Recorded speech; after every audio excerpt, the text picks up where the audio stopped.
प्रारब्ध के सभी दर्शकों को मेरा नमस्कार। मेरा नाम है संदीप आर के सिंह और आज हमारे साथ है अवनीश शर्मा जी। अवनीश सर, बहुत बहुत स्वागत।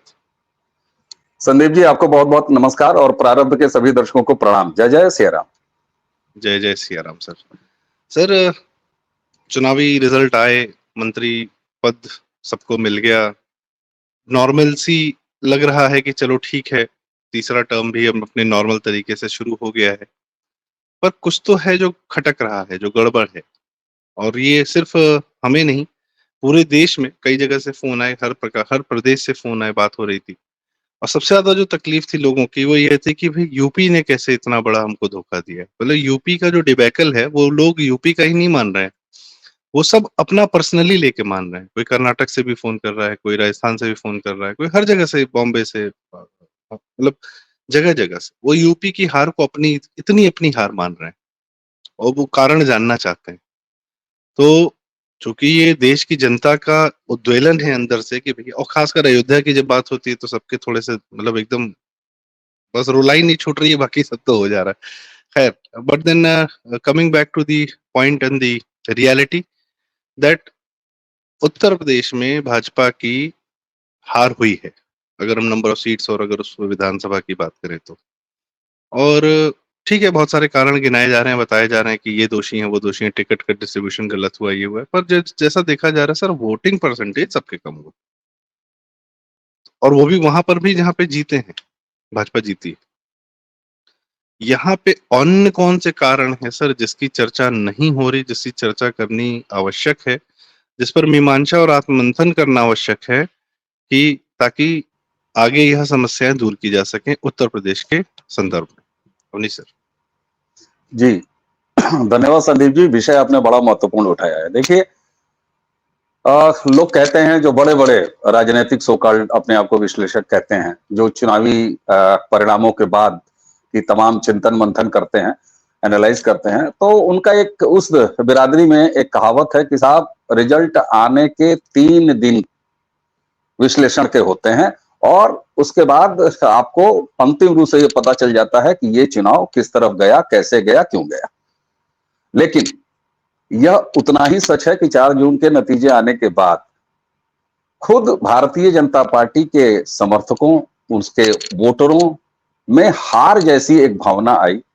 और उत्तर प्रदेश की अगर आप बात करेंगे तो साहब, कड़वा सच ये है कि जितनी लोकसभा सीटें आपने हारी हैं, अगर उनके सारे विधानसभाओं को जोड़ लिया जाए, विधानसभा सीटों को जोड़ लिया गया जाए, तो उत्तर प्रदेश में आज की डेट में आप 155 से लेके 165 के लगभग विधानसभा हार चुके हैं।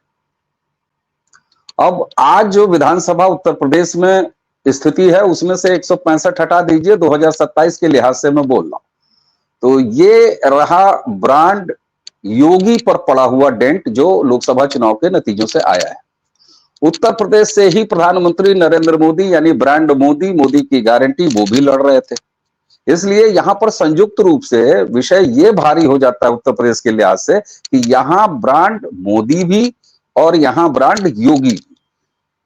ब्रांड मोदी खुद डेंट लगा है उनके अपने चुनाव में काशी से, और इसके बाद जब 2 महत्वपूर्ण ब्रांड आज की डेट में भारतीय जनता पार्टी के पास सर्वग्राही, सर्व स्वीकार्य, या तो उसके नेताओं को, या उसके कार्यकर्ताओं को, या उसके वोटरों को, या उसके समर्थकों को, योगी और मोदी।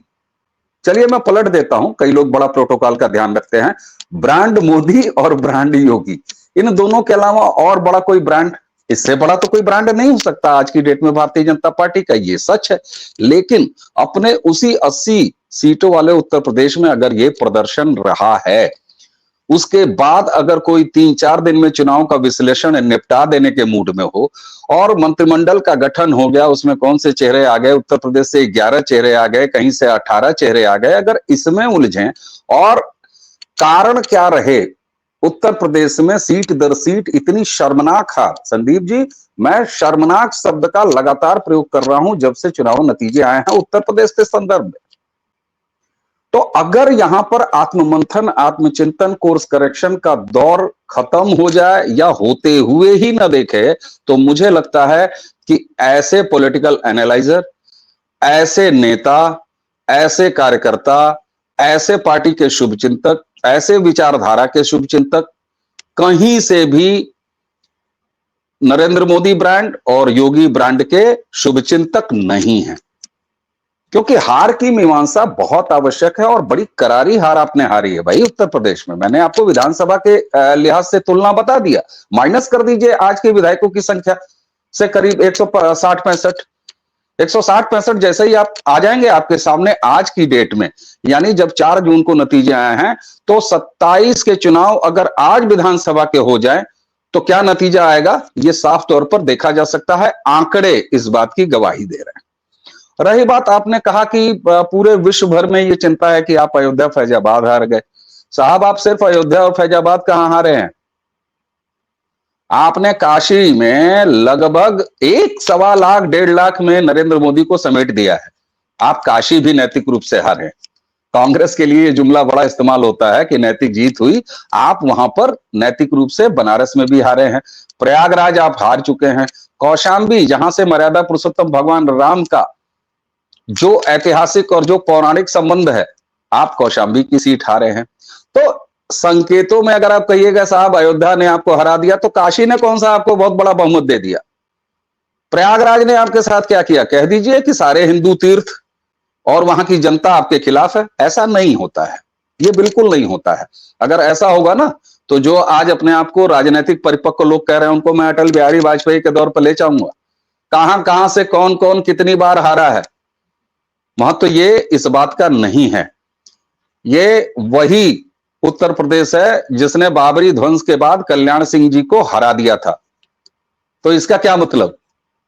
लोगों ने राम जन्मभूमि को अपना मुद्दा नहीं माना, ऐसा तो नहीं हुआ ना। उसके बाद तमाम चुनाव दर चुनाव सफलता भी मिली भारतीय जनता पार्टी को।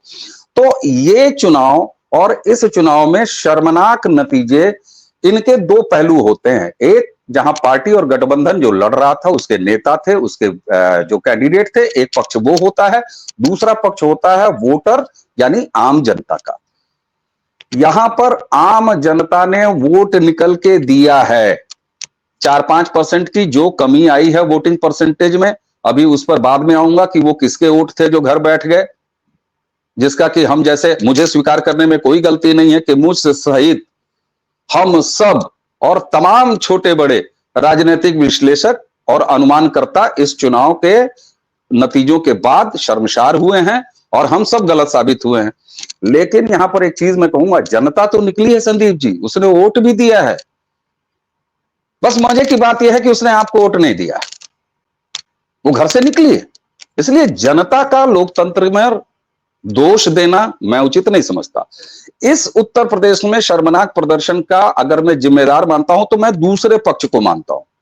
दूसरा पक्ष यानी पार्टी, उसके नेता, उसके कैंडिडेट। अब वो कैंडिडेट जब मैं कहता हूं तो उसके कैंडिडेटों का चुनाव और किस तरीके से आपने चुनाव लड़ा, आपका ऑफिशियल आईटी सेल, चाहे वो दिल्ली का आईटी सेल रहा हो, चाहे वो उत्तर प्रदेश का आईटी सेल रहा हो, आपके तमाम वो मीडिया सलाहकार, पीआर सलाहकार जो आपने लाखों लाख की सुविधा पर प्रति महीने, प्रति साल इकट्ठा कर रखे हैं, जमा रखे हैं, बड़े बड़े पद दे रखे हैं, गाड़ी दे रखा है, बंगला दे रखा है, सब कुछ आपने दे रखा है। इन सबका कलेक्टिव फेल्योर मैं मानता हूं। पार्टी के स्तर पर मैं उन तमाम पार्टी के ऑफिशियल जो भी पदधारी हैं, मैं उनको जिम्मेदार मानता हूं। कुल मिलाके मैं अगर ये कहूं कि उत्तर प्रदेश में अगर ये शर्मनाक प्रदर्शन हुआ है भारतीय जनता पार्टी का, तो इसमें पार्टी दोषी है, इलेक्शन लड़ाने वाले दोषी हैं, पार्टी के कैंडिडेट दोषी हैं, पार्टी का इलेक्शन मैनेजमेंट दोषी है। और ये बात तब बड़ी हो जाती है संदीप जी, जब आप डबल इंजन वाले उत्तर प्रदेश की बात करते हैं जी। ये बात तब और बड़ी हो जाती है जब एक तरफ बनारस में क्या चल रहा था जमीन पर, उसकी कोई फीडबैक सटीक रूप से प्रधानमंत्री नरेंद्र मोदी को यानी दिल्ली को खबर नहीं होती है। तो यहां पर उसी बनारस में क्या चल रहा, उसी अयोध्या काशी में क्या चल रहा, उसी प्रयागराज में क्या चल रहा, उसी कौशाम्बी में क्या चल रहा है, उसी गोरखपुर के ठीक बगल वाली संसदीय क्षेत्र संत कबीर नगर में क्या चल रहा है, कुशीनगर में क्या चल रहा है, बलिया गाजीपुर में क्या चल रहा है, ये उत्तर प्रदेश को भी नहीं पता था, लखनऊ को भी नहीं पता था। तो ये एक कलेक्टिव फेल्योरनेस है और निश्चित रूप से इसकी मीमांसा होनी चाहिए, जो कि मैं बहुत ही खेद और दुख के साथ, निराशा के भाव में कह रहा हूं कि 4 तारीख से आज इतने दिन हो गए, लखनऊ के स्तर पर मुझे कहीं कोई गंभीर चिंतन मनन नहीं दिखाई दे रहा है। कम से कम वो सरफेस पे नहीं आ रहा है। अंदर कोई बंद कमरे, बंद बाथरूम में रो रहा हो तो मैं नहीं जानता। हम जनता के बीच बात करते हैं। हमारे आप जैसे लोगों की जिम्मेदारी संदीप जी ये है कि जो सामने दिखाई दे रहा हो, जो पब्लिक डोमेन में मौजूद हो, उस आधार पर हम जनता तक अपनी बात पहुंचाएं, अपने दर्शकों तक अपनी बात पहुंचाएं। न कार्रवाई के स्तर पर कोई कोर्स करेक्शन दिखाई दे रहा है, नहीं विचार और मंथन और मीटिंग्स के स्तर पर कोई ऐसा दिखाई दे रहा है। हालांकि मुझे अभी भी उम्मीद है कि देर सवेर ही सही, लेकिन ये चीजें शुरू होंगी और उत्तर प्रदेश के हार के कारणों को न सिर्फ तलाशा जाएगा, बल्कि उसको पहचान के उसके जिम्मेदार जो लोग हैं उन पर इस जिम्मेदारियों को डाला जाएगा। क्योंकि देखिए, राजनीति ना वो वाली एक ऐसी फिल्म नहीं है। नरेंद्र मोदी जी का चेहरा आपको मिल गया, योगी जी का चेहरा आपको मिल गया, तो इसका ये मतलब नहीं है कि 70 mm स्क्रीन पर आप खेल रहे हैं और आपने हीरो बड़ा मजेदार ले लिया और फिल्म हिट है। नहीं है साहब, इस चुनाव ने आपको दिखा दिया है कि जब तक आपका पन्ना प्रमुख, जब तक आपका वार्ड स्तर का कार्यकर्ता पर्ची नहीं बांटेगा, वोटर निकल के नहीं जाएगा, जब तक आपका लोकल प्रत्याशी दुरुस्त नहीं होगा, आप लाख नरेंद्र मोदी का नाम लगा दीजिए, आप लाख योगी का नाम लगा दीजिए, आपके पास 240 सीटें तो जरूर आ जाएंगी, लेकिन आप 272 के आंकड़े से दूर रहेंगे। और दुख इस बात का तब होता है जब आप 14 में ये करके दिखा चुके हैं, 2019 में ये करके दिखा चुके हैं। जी सर, आपने बताया कि काफी डिटेल में कई सारी बातें की हैं। एक दो पॉइंट जो मैं बात करना चाहूंगा कि जो भाजपा के आपने बताया कि विधानसभा वार यदि हम देखें तो हम 155 160, मैं कहता हूं सर ये नंबर से थोड़े से ज्यादा निकलेंगे, क्योंकि जो लोकसभाएं भाजपा जीती भी है उसमें भी कोई मार्जिन बहुत अच्छे नहीं है, उसमें भी 2-2 3-3 विधानसभा हारी। ठीक है, किसी एक दो विधानसभा से अच्छी लीड मिल गई है। वहां पे भी अगर आप देखेंगे तो अगर नंबर विधानसभा में एक्चुअली लेके जाएंगे कि हम कितनी विधानसभा हारे हैं, जिसका किन उस विधानसभा में लिहाज से जीते, तो 250 के आसपास जाती है। हाँ, तो वो फिर इट्स अ डिबैकल, मतलब it's almost like government gone. ठीक है, वो भी ये मध्यावधि रेफरेंडम समझ लीजिए। जैसे नोटबंदी के बाद आप जीते थे तो आपने नोटबंदी पर एक बड़ा रेफरेंडम मान लिया कि भाई जनता ने हमें जिताया, तो it's more of a referendum. ठीक है, अच्छा, लेकिन रेफरेंडम का क्या है कि रेफरेंडम एक विषय का होता है।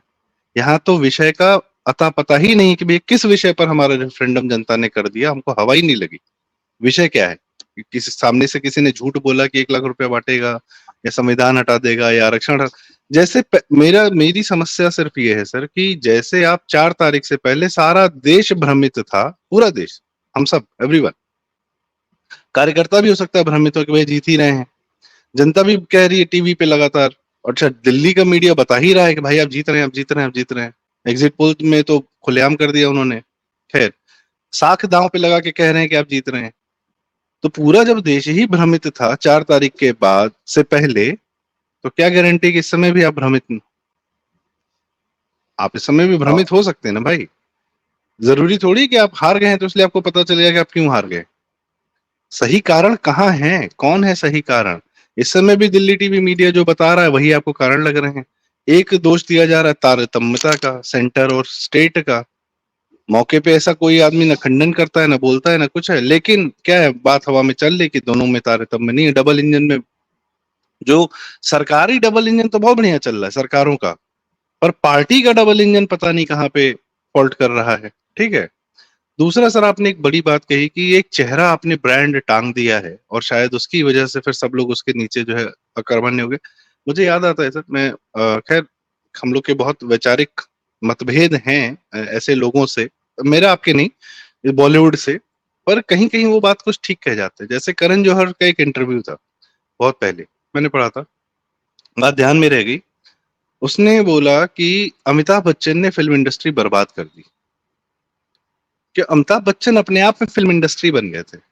तो किसी एक्टर, प्रोड्यूसर को, डायरेक्टर को लगता था कि अगर तुमने अमिताभ बच्चन साइन कर लिया तो तुमको ना कैमरामैन कायदे की जरूरत है, ना तुमको स्क्रिप्ट राइटर के कायदे की जरूरत है, ना तुमको म्यूजिक के कायदे की जरूरत है, तुमको किसी चीज। तो 80s में जो उससे पूछा गया कि भैया 80s में फिल्मों का शरण हुआ, वो क्यों हुआ? उसने बोला अमिताभ बच्चन के, मतलब एक एनालिसिस वो भी था कि एंगल था देखने का।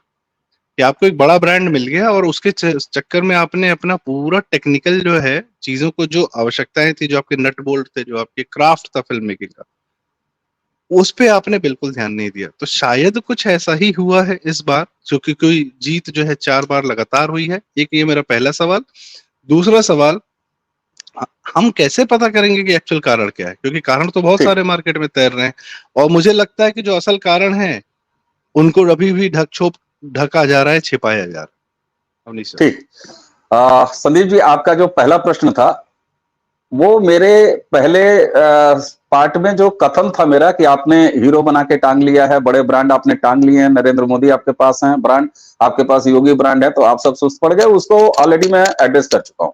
इसलिए आपने जो वो फिल्म वाला उदाहरण दिया, दर्शकों को तक वो बात और क्लियरिटी से पहुंच गई होगी कि दरअसल हम दोनों कहना क्या चाहते हैं। आते हैं सीधे आपके दूसरी बात पर।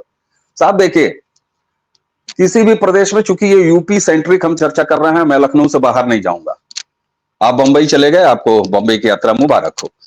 तो लखनऊ के स्तर पर उत्तर प्रदेश में देखिए, किसी भी सरकार के दो हिस्से होते हैं। एक हिस्सा होता है मुख्यमंत्री का ऑफिस, प्रधानमंत्री का ऑफिस, दूसरा हिस्सा होता है दिल्ली में भारतीय जनता पार्टी का कार्यालय, लखनऊ में विधानसभा के ठीक सामने भारतीय जनता पार्टी का कार्यालय। इसका मतलब है, मैं जब ये कह रहा हूं तो एक सरकार और दूसरा संगठन, ये दो हिस्से होते हैं और दोनों ही चुनाव में जिम्मेदार होते हैं। इस बात से कोई इनकार नहीं कर सकता। 4 तारीख के रिजल्ट के बाद से लेके अब तक जब आप बात कर रहे हैं, लगभग 1.5 दर्जन से भी ज्यादा मुठभेड़ें उत्तर प्रदेश में हो चुकी हैं अपराधियों की। कुछ निपटाए जा चुके हैं, कुछ की जगह जहां होनी चाहिए वहीं अपने जेलों में है। बुलडोजर कहीं से नहीं रुका है, लगातार बुलडोजर चल रहा है। आप इस समय लखनऊ हैं, मैं लखनऊ से बाहर हूं, आपको आते जाते वो बुलडोजर दिखाई दे रहा होगा, उसके वीडियोस भी आ रहे हैं। अब यहां एक चीज और बताऊं, उत्तर प्रदेश के मुख्यमंत्री जब दिल्ली से लौट के आए तो उन्होंने अधिकारियों के साथ ताबड़तोड़ बैठकें की। ये अलग बात है कि वो समीक्षा बैठक पहले से ही प्रस्तावित थी, पहले से शेड्यूल्ड थी, तो ऐसा कुछ नहीं हुआ कि वो कोई इमरजेंसी मीटिंग थी, लेकिन मुख्यमंत्री जी के तेवर बिल्कुल अलग थे। अब कुछ बातें क्या निकल के आ रही हैं जो पहली समीक्षा बैठक और कैबिनेट में हुआ। मैं कैबिनेट की अब बात करता हूं क्योंकि पॉलिसी डिसीजन वो कैबिनेट से होते हैं। कैबिनेट की जब बैठक होती है तो वहां से क्या होता है, सारे भर्तियां जितनी पुलिस की हैं, टीचर्स की हैं, यानी उत्तर प्रदेश में जितनी सरकारी नौकरियों की भर्तियां हैं वो सब जोर शोर से शुरू की जाए। पावर कट पर मुझे बड़ी निराशा हुई। मुख्यमंत्री जी ने अपने कैबिनेट में आदेश देने के बजाय, निर्देश देने के बजाय यह अपेक्षा की कि आवश्यकता न पड़ने पर बिजली कटौती न की जाए, ऐसे जैसे अनुनय और विनय कर रहे हो। ये बात मुझे समझ में नहीं आया। बहरहाल बहुत सारे कड़े फैसले, बहुत सारे पेंडिंग फैसलों का उसमें डिसीजन हुआ कि ये सब काम कर लिए जाएं और बड़े तेजी से किए जाएं। ठीक है भाई साहब, यहां पर एक चीज मुझे आप बताइए कि क्या यह, अगर चुनाव में इस तरह के रिजल्ट आने के बाद ये तेजी आई है और इस तरह के डिसीजन आए हैं, तो इसका मतलब है कि अगर आप चुनाव में बुरा प्रदर्शन ना करते तो भर्तियां वैसे ही पेंडिंग रहती। जितने काम आप बहुत तेजी से करने का कर रहे हैं वो सब पेंडिंग रहता, कुछ नहीं होता। मैं ये नहीं मानता, क्योंकि सरकार अपने हिसाब से काम करती है। तो जो लोग ये कह रहे हैं, जो स्थापित मीडिया के, मतलब क्या ही कहें उनका स्तर, कि योगी आए एक्शन में, हार से तिल मिलाए, इस तरह की जो ब्रेकिंग उड़ाई जाती है, इस तरह की ब्रेकिंग बिला वजह है। मंथन कहां करने की आवश्यकता है, जहां पर अभी तक सरकार की तरफ से भी कोई काम दिखाई नहीं दे रहा है उत्तर प्रदेश में, और पार्टी के स्तर पर भी कोई काम दिखाई नहीं दे रहा है। आप बनारस में इतना बड़ा गच्चा खाने वाले हैं, आपकी आईटी टीम ने, आपके पीआर सलाहकारों ने, आपके मीडिया सलाहकारों ने आपको क्यों नहीं बताया एक सरकार के तौर पर? क्योंकि उनके पास सबसे बड़े साधन होते हैं, उनके पास हर तरह के रिसोर्सेज होते हैं। आपको ये फीडबैक क्यों नहीं मिला? इस पर अभी तक कोई कार्रवाई आपने देखी? नहीं देखी। आपके पास कहने को एक पूरा सोशल मीडिया तंत्र है, वह तंत्र अगर मैं एक डिमोलिशन का, लोग कह रहे हैं कि खटाखट जमीन तक पहुंच गया, अफवाहें कांग्रेस की पहुंच गई, विपक्ष की अफवाहें पहुंच गई, आपकी आईटी सेल यानी सेंट्रल और स्टेट में दोनों को कहता हूं वो नहीं पहुंच पाए। हटा दीजिए इन बातों को, मैं आपको लखनऊ का उदाहरण बता रहा हूं, जहां पर बुलडोजर चल रहा है, अवैध बस्ती जो गिराई जा रही है, वहीं की एक हिंदू महिला, मैं इन्वर्टेड कामा में कह रहा हूं, एक हिंदू महिला जो कि अपने वेशभूषा से ही हिंदू महिला दिखाई दे रही है, उसके गले में मंगलसूत्र है, बिंदी लगाए हुए, सिंदूर है, सब कुछ है, उसका एक वीडियो इलेक्शन से करीब 2 महीना पहले आता है, जब पहले दौर की वहां पर बुलडोजर की कार्रवाई चल रही थी, और वह रोते और बिलखते हुए कहते हुए दिखाई दे रही है कि साहब हमारा मकान तोड़ दिया, हमारा तोड़ दिया, हम बर्बाद हो गए, हम खत्म हो गए, हम क्या करेंगे मंदिर लेके, ऐसे राम हमको किस काम के, राम आए हम घर से बाहर हो गए। ध्यान दीजिएगा, जबकि सच्चाई क्या थी, वही वीडियो उसी महिला का अब निकल के सामने आ रहा है, और वो अपने दूसरे वीडियो में क्या कह रही है कि हाँ भैया हम तब ये बाइट दिए थे और ये हम कहे थे, क्योंकि उस समय केवल हम लोगों को नोटिस मिली थी, घर गिराए नहीं जा रहे थे, हमको लगा कि हमारा घर भी गिरा दिया जाएगा। और फिर उसने आगे वो महिला कह रही है कि हाँ हमारा घर गिराया गया, लेकिन हमको बहुत बड़ा मुआवजा मिला, हमको दूसरी जगह विस्थापित करके बसाया गया, जमीन दी गई, हम वहां मकान बना लिए, हम वहां रह रहे हैं। अब मैं पूछना चाहता हूं इन तमाम पीआर सलाहकारों का, इन तमाम मीडिया सलाहकारों से जो लखनऊ में बैठ के लाखों की तनख्वाह, गाड़ियां, ऑफिस और हर तरह की सुविधाएं ले रहे हैं, आपके नाक के नीचे कुकरेल नाले के बगल से अगर इस तरह का एक झूठा वीडियो पिछले 2-2.5 महीनों से चुनाव के पहले टहलाया जा रहा था, जहां इस तरह की झूठी बात बताई जा रही थी, आपने कितने वीडियोस किए, आपने कितने ऐसे कंटेंट जनरेट किए, या आपके पार्टी प्रवक्ता हो चाहे आपके सरकारी प्रतिनिधि हो, उन्होंने अखबार में कितने आर्टिकल छपवाए, उन्होंने कितना प्रयास किया कि जनता को यह सच पता चले कि वहां के जो भी बाशिंदे हैं वो भले अवैध थे, 60-65 सालों से वहां रह रहे थे, लेकिन उन सबको प्रॉपर तरीके से बसाया गया फेल्योर यहां है। अगर टकाटक के सामने, झूठ के सामने आप मोबाइल में नहीं पहुंच पाए, फेल्योर वहां है। और इन सबका नतीजा, एक चीज और बताऊं, एक सज्जन ने बड़े गर्व से मुझे बताया था इलेक्शन से पहले कि भाई साहब गजब चुनाव है, जनता इतना मस्त चुनाव लड़ रही है कि भारतीय जनता पार्टी ने अपने किसी कैंडिडेट को पार्टी फंड का पैसा नहीं दिया, 1 रुपया। ले अब मैं अगर ये पूछूं कि कहीं अगर ये बात सही है, मैं नहीं इसकी मैं तस्दीक नहीं कर रहा हूं कि ये बात सही है कि गलत है, मैं नहीं जान रहा, क्योंकि मैं भारतीय जनता पार्टी का कोई पदाधिकारी नहीं हूं, ट्रेजरार भी नहीं हूं, ना कोई ट्रेजरार मेरा दोस्त है, मैं नहीं जानता। लेकिन अगर ये बात संदीप जी सही है, मैं गंभीरता से कह रहा हूं, अगर जी अगर संदीप जी बेहद गंभीरता से मैं बात कर रहा हूं कि अगर यह बात सही है, तो क्या इसी वजह से तो नहीं ये चुनाव शांत दिखाई दे रहा था? ये तो बात कर रहे थे सर, सब लोग कर रहे थे कि भाई तो सड़क पे जमीन पे चुनाव ही नहीं है। तमाम कलेक्टिव फेलोरनेस है, और निराशा इस बात की है कि 4 तारीख बीते हुए अच्छा खासा समय हो गया, हम आप बैठ के पिछले 22-23 मिनट से मीमांसा कर रहे हैं, जो कि हम न पार्टी के लिए और सरकार के लिए न 3 में है न 13 में है, लेकिन सर अपने जनता के प्रति जिम्मेदार हम हैं। हम कल भी थे, आज भी बात कर रहे हैं, कल भी रहेंगे। हम अगर आज उत्तर प्रदेश में विपक्ष में आ गए तो लखनऊ के मीडिया होने के नाते हम तब भी इसी दिलेरी के साथ बात करेंगे, हमें परवाह नहीं है और ना परवाह होनी चाहिए। इसलिए मैं यहां एक शिकायत कर रहा हूं, क्या आपने ध्यान दिया कि लगभग 2 से 2.5 लाख छोटे बड़े यूट्यूबर्स की एक पूरी फौज तैयार कर रखी थी कांग्रेस ने, और 4-4, 5-5 हजार सब्सक्राइबर वाले बेस चैनलों के पास भी उनके बड़े प्रवक्ता जाते थे, बात करते थे। और मैं संदीप जी प्रारब्ध को संचालित करते हुए एक ठीक ठाक समय बीत गया, लखनऊ के स्तर पर मैंने कम से कम लखनऊ भारतीय जनता पार्टी के 3 प्रवक्ताओं से यह प्रयास किया कि वो आए प्रारब्ध पर और अपनी पार्टी, अपने इस चुनाव के जो एजेंडा है उनको लेके बात करें। साहब किसी के पास समय नहीं था, तो जनता के लिए आपके लिए जनता के पास समय होगा।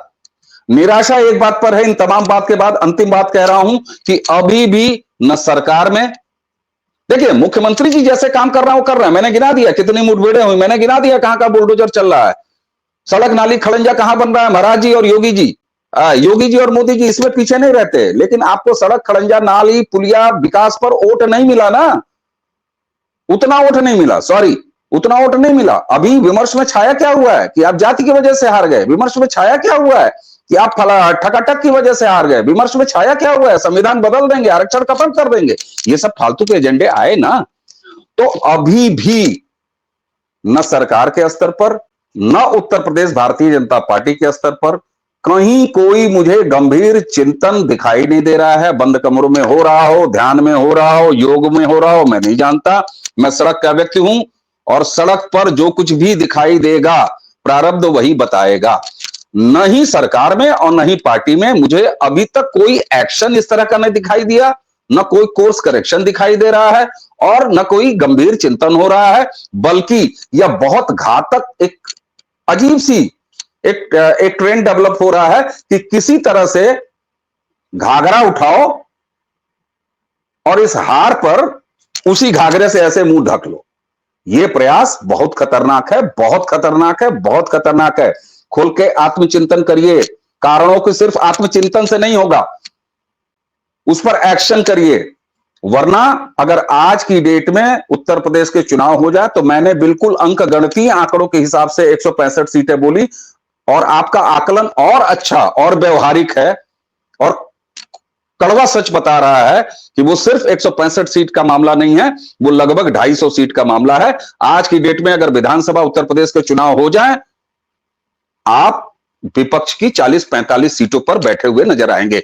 27 बहुत दूर नहीं है, इसलिए अभी भी समय है। सरकार अपना काम कर रही है, लेकिन जो गड़बड़ हुआ है उस पर भी काम करिए साहब। अधिकारियों को आप नाप देंगे, बहुत अच्छी बात है।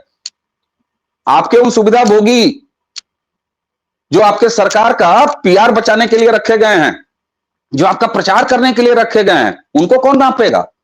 तनख्वाहें आप देते हैं, नापेंगे हम और संदीप कि हम दुश्मनी बैठ के ले लें? मुझे मालूम है ये वीडियो चलने के 1 घंटे के बाद उन तमाम हाथों में पड़ जाएगा और पहुंच चुका होगा जिनके बारे में हम बात कर रहे हैं। लेकिन सर, हम आप ही लोगों से कह रहे हैं सुधर जाइए। जनता ने भी सुधार दिया, 27 बहुत दूर नहीं है। और यह देश 2014 से जिस रफ्तार पर चल रहा है, 2017 के बाद उत्तर प्रदेश में जो रफ्तार इसने पकड़ी है, जनता के सामने अगर उसके इरादों पर पानी फेरेंगे तो जनता आपको नहीं छोड़ेगी। और ब्रांड योगी, ब्रांड मोदी पर यह जो डेंट लगाया है, इसके कारणों की सही पड़ताल होनी चाहिए। थोड़ी सी निराशा है कि अभी शुरुआत नहीं हुई है, उम्मीद है कि होगी। जी सर, जैसे आपने अभी कुछ एक वर्ग की बात की, तो अंग्रेजी में एक बड़ा प्यारा सा टर्म है, यू हैड वन जॉब। आपके पास एक ही काम था भाई, वो भी नहीं किया तो तुमसे ना हो पाएगा, फिर ये कह दीजिए ना, तुमसे ना हो पाएगा। वो भी खैर, यू हैड वन जॉब, एक काम था यार, एक ही काम करना था 24 घंटे। और मतलब फीडबैक सिस्टम जो है वो तो दुरुस्त रखते, और ठीक है जनता को नहीं बताते, लार्जर जनता में बात नहीं जाती कि अच्छा गड़बड़ियां चल रही हैं, वो नेगेटिव जाता है, आई अंडरस्टैंड। बट अंदर अंदर कोर्स करेक्शन तो कर रहे होते। खैर, अब पता नहीं कि क्या हुआ क्या नहीं हुआ। दूसरी बात सर, सबसे जरूरी कि जो आपने बताया, अभी तक किसी ने यह नहीं निकल कर सामने आकर या कोई भाई हम जांच करेंगे या हम पता कर लेंगे, हम 15 दिन में, बस 20 दिन में आके बताएंगे कि मैं कारण, इसका सबसे बड़ा मैं रीजन बताता हूँ sir, why they should come up with their own reasons कि क्या दिक्कतें हो गई, क्या कमियां हो गई, और आके पब्लिक में प्रेस कॉन्फ्रेंस करके बताएं। सर, ये यूपी की जनता है ना, यहां से पहुंचा है सब कुछ सेंटर, और सब यहाँ की जनता ने 14, 17, 22, 19 सब दिया आपको, ठीक है। जनता की बहुत उम्मीदें हैं, और ये यूपी की जनता बड़ी मुश्किल से सर जंगल राज से बाहर आ रही है, बड़ी मुश्किल से बाहर आ रही है। हम नहीं चाहते तारतम्य टूटे, हम डेवलपमेंट देख रहे हैं, हम काम देख रहे हैं, बिजली की। अभी कल मैं गांव में था सर, आदमी आराम से कह रहे भैया बिजली बहुत बढ़िया आ रही है। और जिस गांव में था वहां पर सर सन 2010-12 तक जो है बिजली का, उस गांव में बिजली नहीं पहुंची थी, इसकी बात बता रहा हूं मैं। खैर एनी विच, सर ये जनता जिस तरीके से अपने एक यूपी सर एक बीमारू से बाहर निकलने के भी रास्ते में है, मैं इसलिए ना जनता को बहुत दोष नहीं देता, ना अयोध्या की जनता को, ना काशी की। अभी सर हम 70 साल तक हम लोग सताए हुए लोग, यही यूपी की जनता 70 साल तक सताई हुई है। न बिजली था, न सड़क था, न कुछ था, न किसान भी मर रहा है, पलायन हो रहा है, लोग यहाँ से जा रहे हैं दूसरे शहरों में, बंबई में और दिल्ली में झुग्गी झोपड़ियों में रह रहे हैं कि बस किसी तरह कुछ नौकरी कर लें। बड़ी मुश्किल से वो लोग वापस अपने घर की तरफ आना शुरू हुए हैं और ये तारतम्य बिगड़ा तो फिर चले जाएंगे। बिहार चला गया ना वो तेजस्वी के आने के, एक बार तेजस्वी आया, बिहार 5 साल 10 साल 15 साल पीछे चला गया, पता नहीं कब वापस आएगा। वो भी एक रफ्तार पकड़ा था, उसको नेतृत्व ने धोखा दिया। आज भले एनडीए में हो पर धोखा उन्होंने ही दिया है, नीतीश कुमार। हम यूपी की जनता के साथ हम बड़ी मुश्किल से बाहर आ रहे हैं साहब, बीमारू राज्य से। हम एमपी होना चाहते हैं, हम गुजरात होना चाहते हैं, हम हैदराबाद होना चाहते हैं, हम गुड़गांव होना चाहते हैं। तो कृपया आपके हाथ में जहां पर आपके पास पावर है, काम है, आपको जो करना है, you have one job, feedback system निकाल लो भाई, कुछ बना लो, कुछ अपना तंत्र निकाल लो, कम से कम हमको बताओ तो सही कि आपको क्या लगता है कहां फॉल्ट हुआ है। हम ये नहीं कह रहे कि हम जो कारण बता रहे हैं वही सही है, गलत है, हमको भी नहीं पता भाई। मैं तो कह रहा हूँ 4 तारीख की सुबह और 4 तारीख की शाम में पूरा देश एक साथ बेवकूफ बना है, एक साथ पूरा देश। आखिरी बार केजरीवाल ने बनाया था इतना बड़े लेवल पे, अन्न आंदोलन करके पूरे देश को एक साथ बेवकूफ बनाया था। कृपया बताइए तो सही कि आपको क्या लगता है कहाँ कमी रह गई, इतना तो आप कर सकते हैं।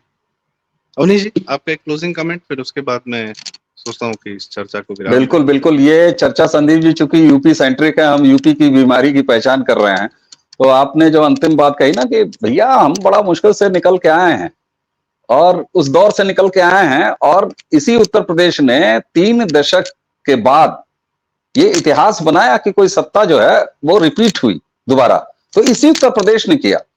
आपने बिहार की बात की, मैं बिहार का सम्मान करता हूं, और उसने जिस तरीके का रास्ता दिखाया है, हमें विधानसभा से भी उम्मीद है। आपकी कही हुई बात पे उसी पर मुझे एक लाइन से खेलने का मन कर रहा है, जरा मैं खेल देता हूं।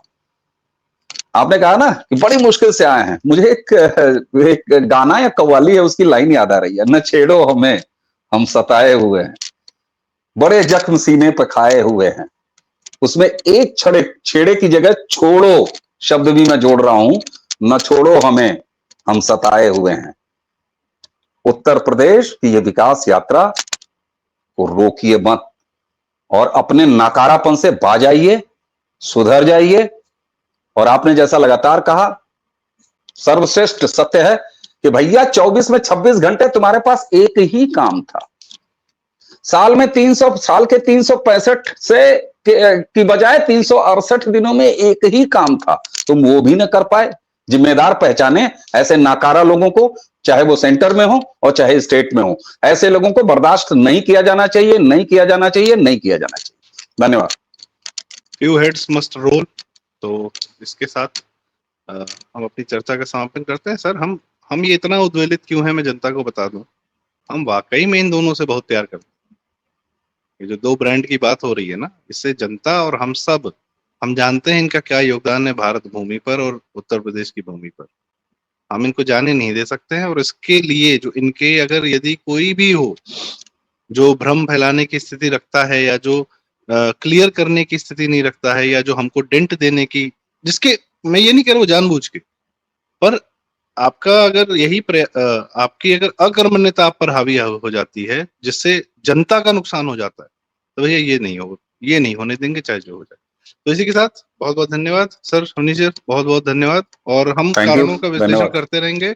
आप कारणों की लिस्ट बना रहे हैं, वो भी हम जनता के सामने लाएंगे। कोई और ना लाए, हम जरूर रहेंगे, हम तो अपना काम करते रहेंगे।